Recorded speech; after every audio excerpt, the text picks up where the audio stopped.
Hello, I'm Nikki Newman. This is my official YouTube channel. Please subscribe and support us. Young, and the restless spoilers. Welcome back to our channel, Why and our family. Today is a beautiful day, but the drama in Genoa City is darker and more intense than ever. We've got some absolutely explosive updates to dive into, so grab your favorite snack, get comfortable, and let's get right into the heart of the madness. I cannot believe they just did that.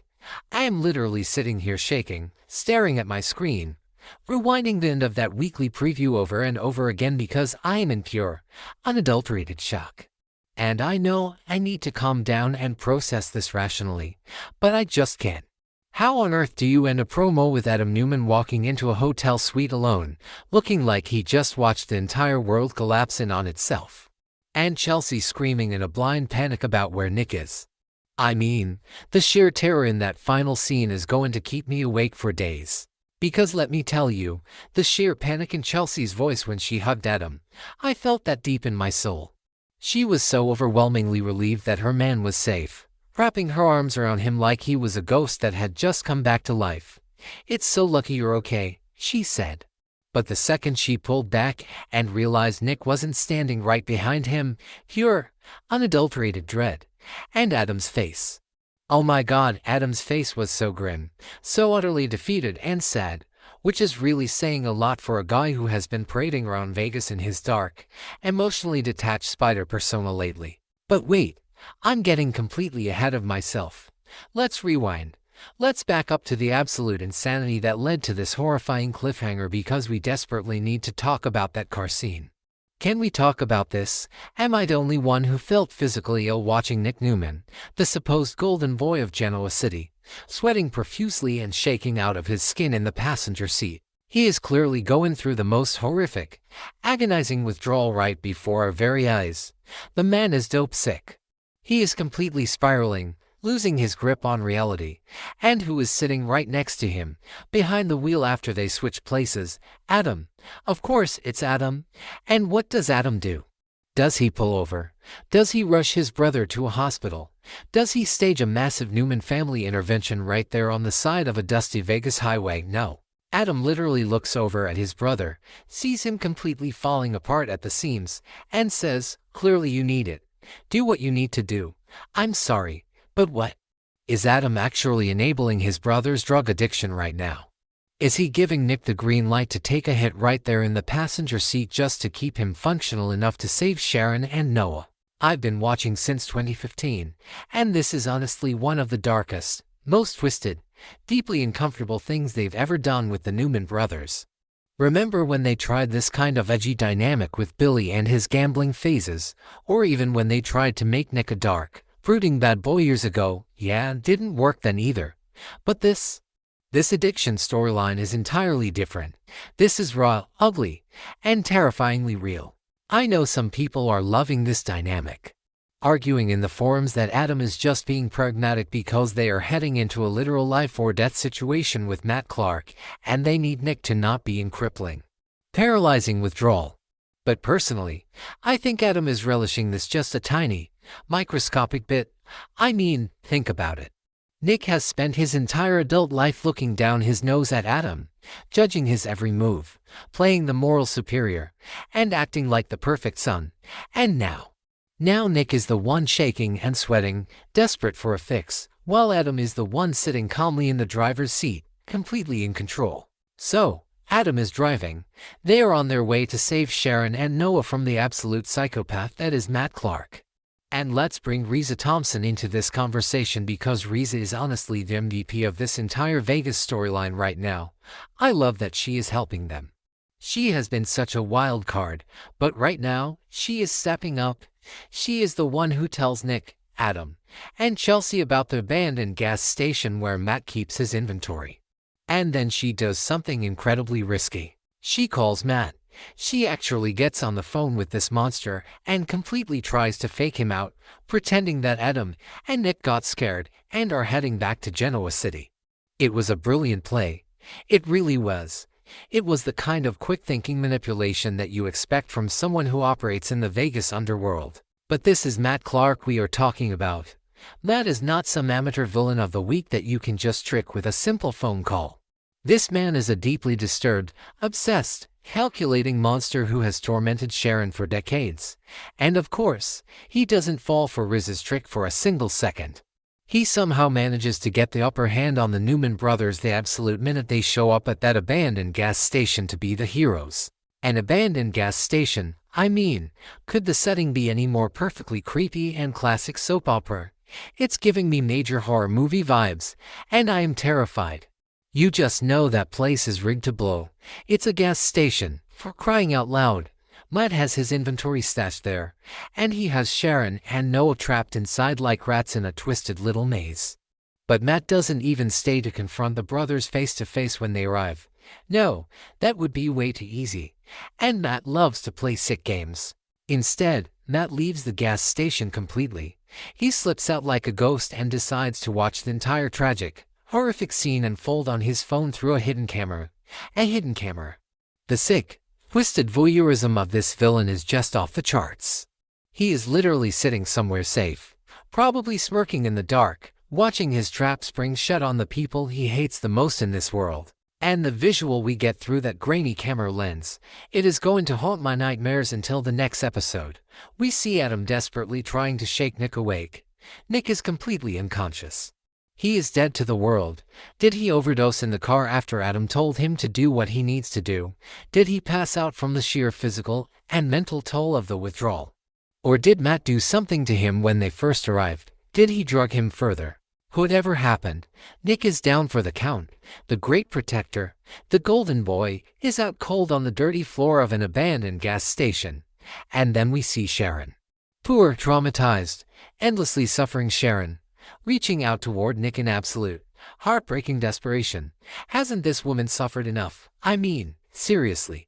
Breast cancer, bipolar disorder, being framed for murder, surviving cults, and now she's trapped in a deadly gas station reaching for the unconscious father of her child. And where is Noah in this exact shot?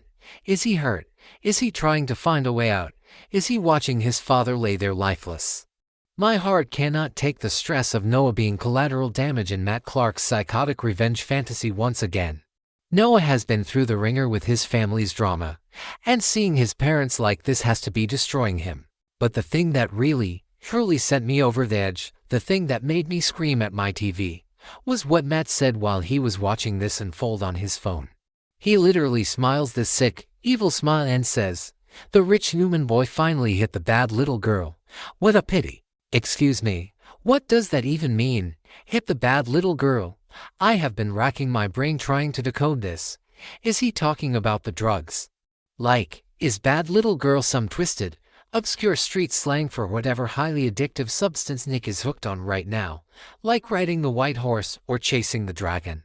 Or is he mockingly referring to Sharon, like, Nick finally crashed and burned trying to save his bad little girl who always seems to attract danger? Either way, it is so incredibly creepy and sinister. Matt Clark makes my skin crawl in a way no other villain on this show does. He is enjoying this way too much. He loves seeing the high and mighty Newmans brought down to the absolute dirt. He loves seeing Nick, the guy who always tries to be the white knight, completely incapacitated and useless when his family needs him the most. Because we really need to dig deeper into the history between Matt Clark and Sharon. Newer fans might not fully grasp the absolute terror this man brings to the screen. Back in the day, Matt was the ultimate nightmare for Sharon. He assaulted her, he tormented her, he manipulated everyone around her. He is the reason for so much of her early trauma. For him to be back now, holding her hostage in a filthy gas station while her ex-husband and the father of her children is lying unconscious on the floor. It is a level of psychological warfare that is almost too painful to watch. Sharon has spent years building herself up, becoming a therapist, overcoming her bipolar disorder, fighting cancer. She is a survivor. But Matt Clark knows exactly which buttons to push to break her down. And seeing Nick, the man who always promised to protect her from monsters like Matt, completely helpless and incapacitated by his own demons, that is Matt's ultimate victory. He doesn't even need to lay a hand on Sharon to torture her, he just has to make her watch Nick destroy himself. And let's talk about the sheer hypocrisy of Nick Newman for a second. I love Nick, I really do. But let's be real. He has spent years, decades, lecturing everyone else about their life choices. He judged Phyllis. He judged Adam relentlessly. He judged Victor.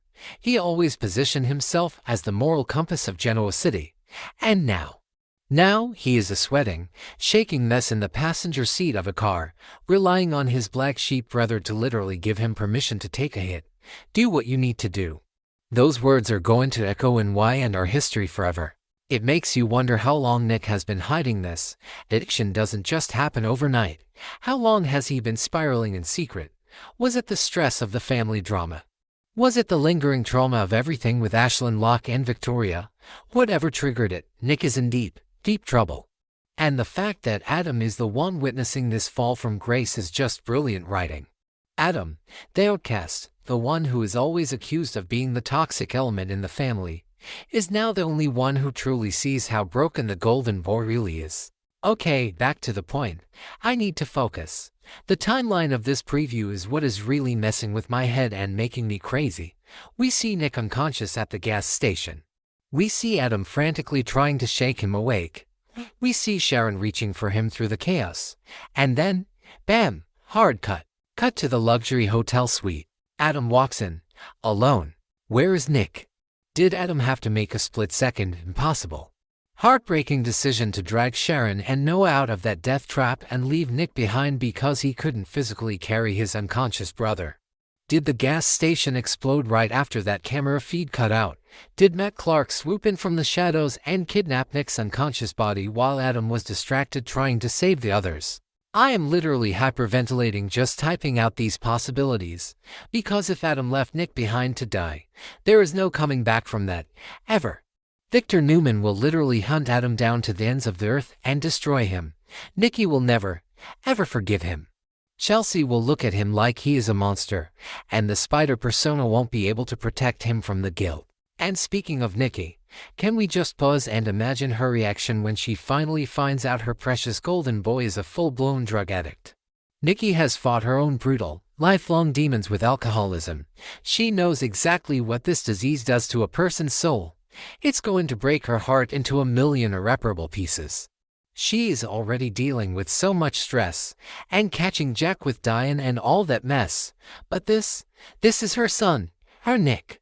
And Victor is going to absolutely lose his mind. He's been so incredibly busy trying to destroy Phyllis and take back Newman Enterprises with his ruthless blackmail schemes that he hasn't even realized his own son is hitting rock bottom in a dirty desert gas station. Victor always thought Nick was the strong one, the stable one. This is going to shatter the entire Newman family dynamic.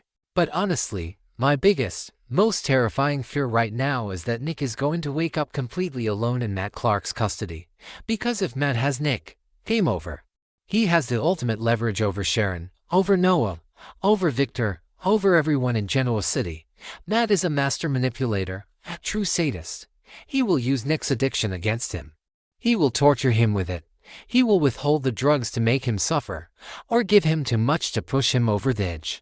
And Adam, poor, complicated, endlessly infuriating Adam. He looked so incredibly broken when Chelsea asked him where Nick was. I don't think he left him maliciously. I really don't.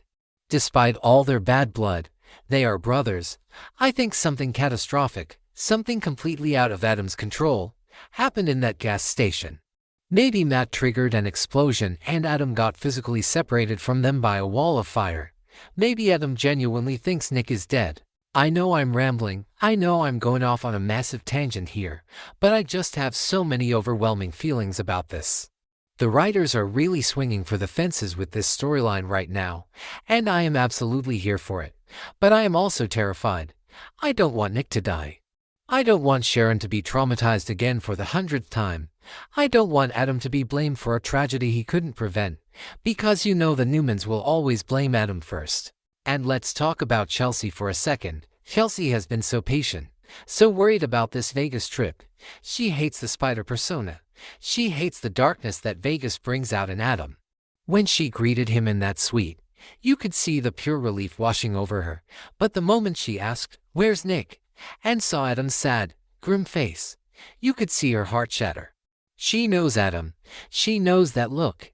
That is the look of a man who has lost something massive. I just keep playing that hidden camera footage in my head, Matt's voice echoing.